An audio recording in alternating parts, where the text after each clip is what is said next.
అండి, ఎలా ఉన్నారు? బాగున్నారండి? నేను ఇప్పుడు గోంగూర చికెన్ మా స్టైల్లో చేస్తున్నాను. గోంగూర ముందు కడిగి పెట్టేశాను.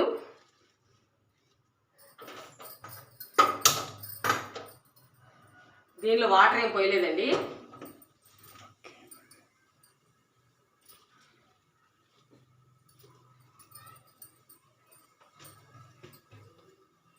దీంట్లో ఆయిల్ వేస్తున్నానండి. మూత కూడా పెట్టకూడదు. ఆకుకూరలు కానీ గోంగూర కానీ ఏదైనా వండేటప్పుడు ఒక 10 నిమిషాలు దాంట్లో ఉన్న ఇది బయటికి రావాలంటే మూత పెట్టకూడదు. ఏదైనా ఉడికేటప్పుడు కాసేపు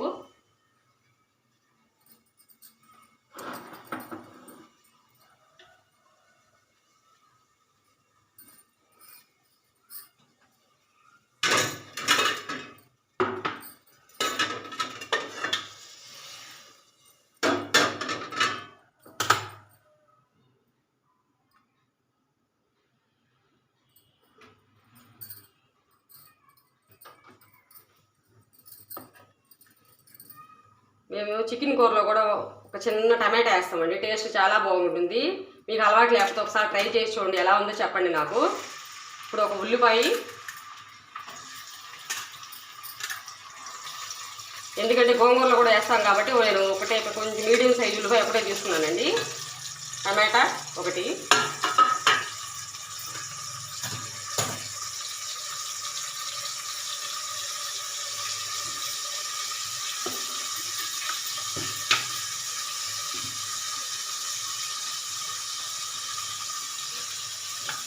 ఏమంటే సాల్ట్ కంటే కల్లుప్పు వాడండి. కూరలు చాలా టేస్ట్గా ఉంటాయి.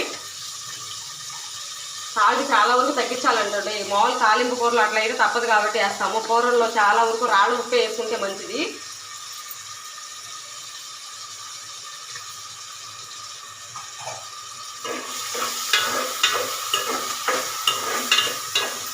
కొంచెం ఉప్పు పసుపు కూడా వేసేసాను.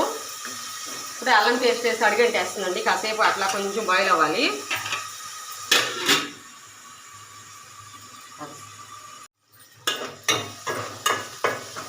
ఉల్లిపాయ టమాటా అంతా మగ్గిపోయిందండి. కొద్దిగా అల్లం పేస్ట్ వేస్తున్నాను.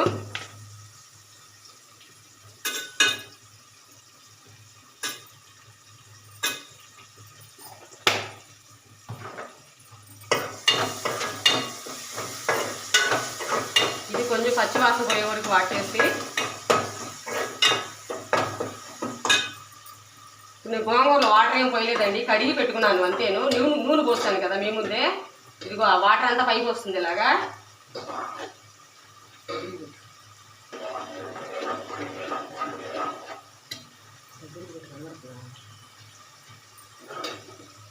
మనం కడిగిన వాటర్ అంతా పైకి వస్తుందండి.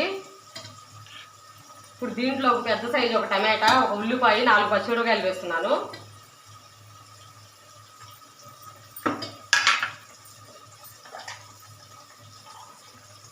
కొద్దిగా పసుపు పొడి,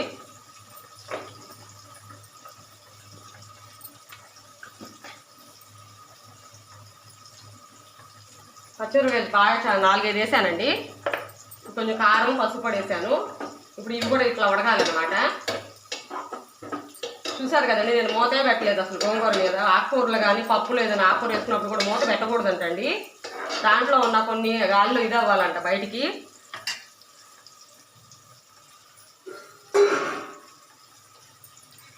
ఇప్పుడు నేను చికెన్ వేసేస్తున్నాను దీంట్లో.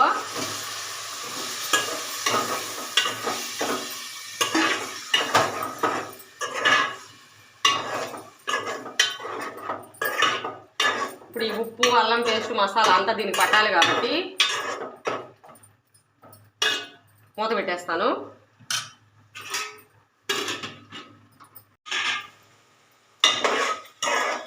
ఇందాక చికెన్ వేసేస్తాను కదండి, ఇదంతా వాడిపోయింది. దీంట్లో వాటర్ కూడా ఉందండి, కొంచెం ఎగరాలి కాబట్టి కొంచెం ఎగిరింది.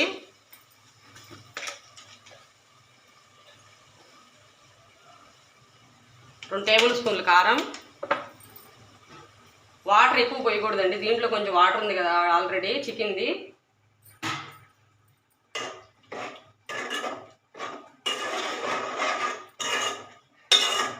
ఏంటమ్మా బాబు ఇట్టా చెప్తున్నావు? కుక్కర్లో పెట్టే పప్పులు ఆకుకూరలు ఎలా మూత తీసి వండుతావు అనుకుంటున్నారు కదండి. కానీ అది ఇదే మంచి పద్ధతి అండి. ఆకుకూరల మీద మూత పెట్టకూడదంట అసలు.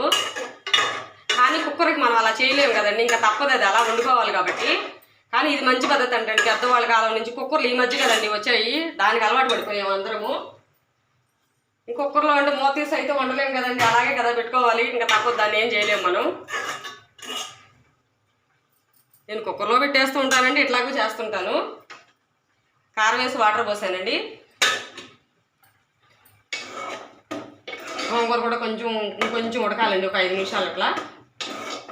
టమాటా ముక్క పచ్చిమిరపకాయ కూడా ఉడికిపోయాయి.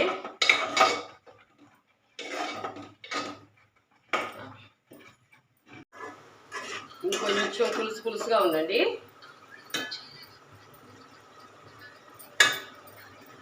నేను గరం మసాలా వేసాను.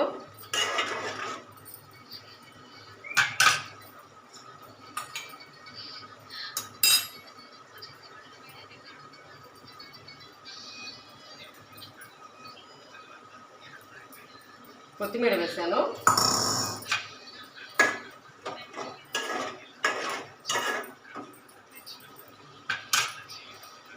ఇదిగోండి నూనెలో ఉడికిన గోంగూర, ఇదిగోండి ఇలా మెత్తగా అయిపోతుంది, మనం ఎన్ని చక్కర్లేదు, చక్క మెత్తగా ఉడికిపోతుంది. ఉల్లిపాయ పచ్చిమిరపకాయ అంతా ఉడికిపోతుంది.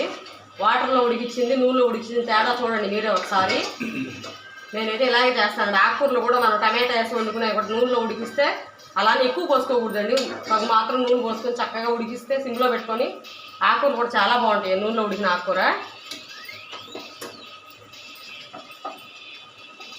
మామూలుగా తాలింపు వేసుకోవచ్చండి గోంగూర, నేను చికెన్లో వేయాలి కాబట్టి. కొంచెం పులుసు ఉందని చెప్పాను కదండి.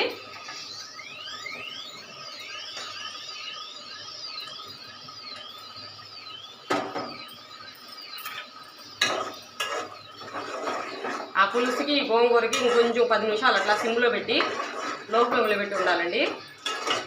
నేను గోంగూర ఎక్కువ అవుతుంది అంతా వేయలేదు. ఇదిగోండి ఇలా వస్తుంది, అన్నీ వేసేస్తాం కాబట్టి కొంచెం లో ఫ్లేమ్లో పెట్టి ఒక 10 నిమిషాలు అలా ఉండాలండి, ముక్కకి అంతా పులుపు అంతా పట్టేటట్టుగా.